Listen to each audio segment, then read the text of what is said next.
He fired me on day one. He had no idea I owned the company's secret weapon.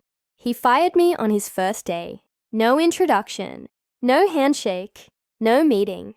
Just a line from a man who believed he now sat on top of the world. Thanks for your service, Robert. But we're moving in a new direction. A direction he didn't even understand. A direction that would soon cost him everything. I didn't argue. I didn't ask why. I didn't plead, because I knew something he didn't. I was the direction. I was the engine beneath the skin of this company. And the moment he let me go, the moment he dismissed me, like yesterday's coffee cup, he pulled the wrong wire, and the entire machine began to bleed. Let me take you back. 17 years ago, I walked into Reynolds & Price Solutions as a mid-level IT consultant. No one really noticed me. I didn't come from a fancy school. I didn't wear tailored suits or flash a resume stacked with titles. But I knew systems, and more than that, I could see what others missed. The company was growing, but underneath the surface, it was chaos. Fragmented databases, incompatible logistics tools, no predictive modeling. I stayed late every night, not to impress anyone, but because I couldn't stand inefficiency. One night, around 1:42 a.m., I was still in the server room when Gregory Reynolds, the founder, walked in, holding 2 cups of coffee, one for him, one for me. He didn't say a word, just sat beside me, watching me fix a corrupt shipping API line by line. Finally, he asked, "Why are you still here?" I answered, "Because if I don't do this, your West Coast inventory's going to disappear from the system in about 6 hours. He blinked. "You're the first person who said that to me before I noticed it." From that night forward, he saw me. Over the next 10 years, I became his shadow.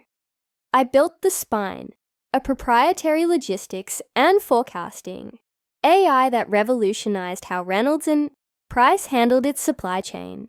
It didn't just predict demand, it shaped it. It didn't just track shipments, it made them smarter. We saved tens of millions. We grew faster than any competitor. And no one, not even the board, fully understood how it worked. Only Gregory and I did. That was by design. One night, after a client crisis nearly bankrupted a division, Gregory pulled me into his private office.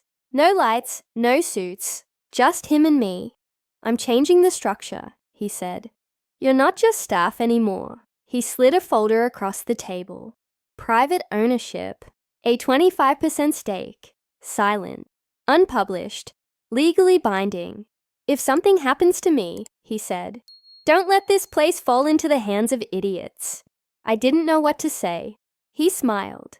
"And one more thing, I want you to build in a failsafe.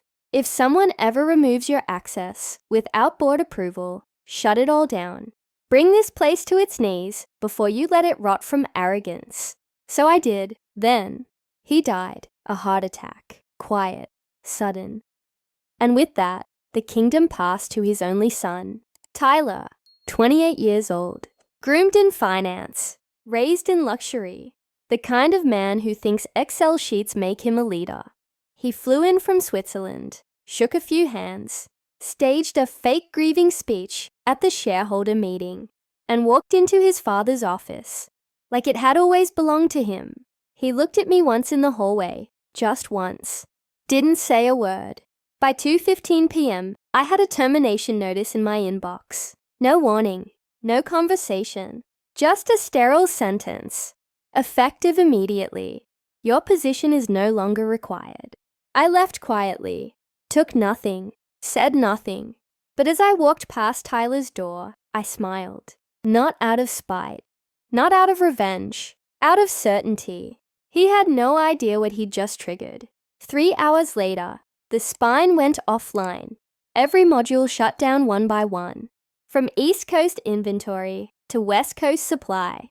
Order fulfillment dropped to 0. Forecast models scrambled. Shipment routes collapsed. Clients couldn't log in. Warehouses stopped processing. Managers had no clue what was happening. Tyler called an emergency IT firm. They flew in specialists, engineers, cybersecurity pros. They all reached the same conclusion. The system appears to be locked by an encrypted failsafe tied to a removed administrator account. Tyler screamed, "Well, unlock it!" They couldn't. There was no back door. Over the next 48 hours, things spiraled. Suppliers cancelled contracts. Retailers threatened lawsuits. And the company lost $13.7 million in projected revenue in 2 days. By Monday, the board was in panic mode. And that's when they discovered the trust documents, the ownership stake, the fail-safe clause. That's when someone finally asked, "Where's Robert?" I ignored their calls. Let them sweat. Let them feel the silence. Because they needed to remember something Gregory knew long ago. You don't fire the man holding the fuse. By Wednesday, the board offered me a meeting. They didn't beg, but they were close. I walked into that room like a ghost. Tyler was pale, angry, sweating. He tried to speak. I raised a hand. "Don't," I said. "You've already said enough." The board asked if I'd return. Temporarily, of course. Consultant role. Name your price. I had only one condition. Tyler steps down. Today, there was silence. Then quiet nods. I turned to Tyler. You fired the only person who could keep this company breathing. And now, I'm the only one who can bring it back. He didn't say a word. He didn't have to. Because he knew. Within 36 hours, I had everything restored. The spine pulsed to life. Orders processed. Forecasts rebalanced. Warehouses spun back into rhythm, like a well-tuned orchestra. We went from 0 to 97% operational in under 2 days. Stock rebounded. Clients returned. Tyler disappeared. I never saw him again. Some people ask me why I came back. Why not let the company die? Why not watch it collapse?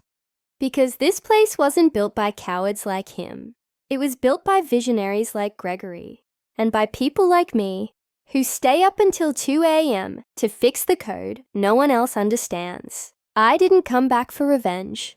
I came back to protect what we built, and to remind every person who ever underestimated the quiet guy in the corner that sometimes the man behind the screen is the one holding the throne